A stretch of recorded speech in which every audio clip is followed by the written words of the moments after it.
Hi, Dr. Liz here with Conversations for Effective Living and the Hypnotizing Podcast.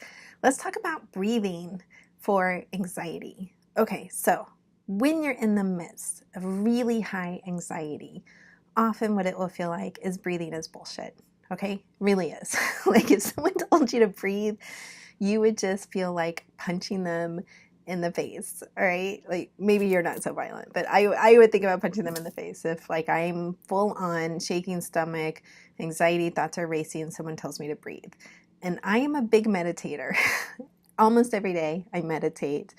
I fully believe in breathing as a technique to bring down anxiety, but it's almost like you have to be at a certain level of anxiety to even be able to access breathing.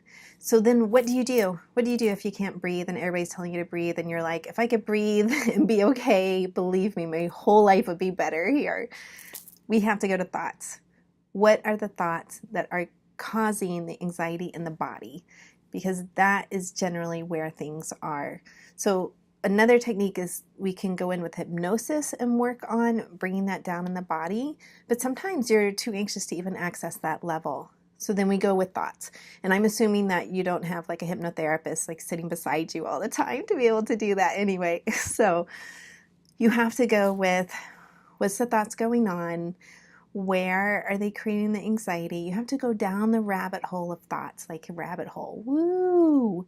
Where are the thoughts taking me? What am I thinking? So even just identifying what am I thinking? When I think this, it creates more anxiety. When I think this, it creates less.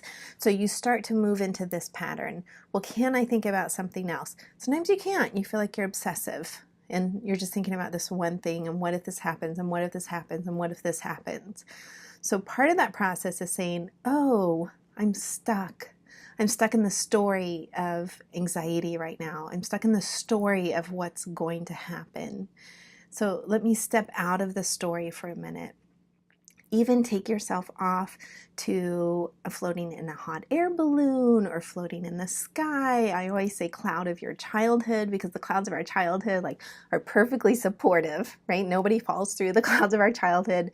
So disappointing when you learn that you can't actually lay down on a cloud, right?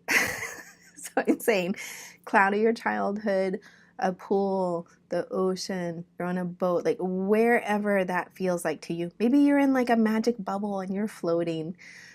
Try to go to more of an image that's calming for you.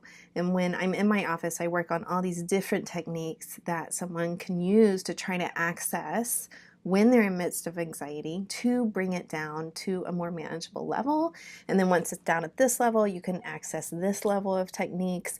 And once it's down at this level, then you can access a different level of techniques. We work with it that way. But if you're at home and you're trying to do this, first step is look at those thoughts.